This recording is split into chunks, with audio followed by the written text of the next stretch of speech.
தமிழ்நாட்டை தலைகுனிய விடமாட்டேன்னு எதுக்கு சொல்றீங்க?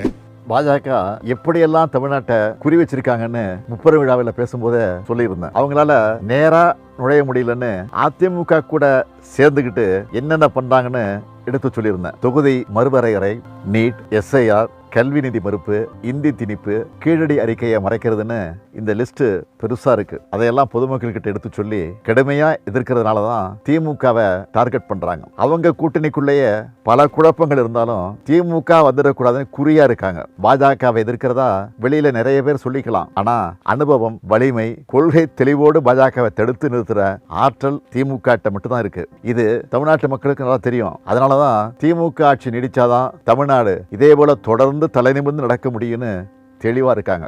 ஓரணியில் தமிழ்நாடு பரப்புரை முன்னெடுப்புல 1 கோடிக்கும் அதிகமான குடும்பங்கள் இணைஞ்சிருக்காங்க. இவங்க எல்லாரும் சேர்ந்து தமிழ்நாட்டை தலைவலியை விடமாட்டோம்னு உறுதிமொழி எடுத்திருக்கிறோம். தமிழ்நாட்டு மக்கள் எல்லோருடைய மனசுலையும் இருக்கிற உணர்வைத்தான் முப்பெரும் விழாவிலையும் வெளிப்படுத்தி இருக்கிறோம்.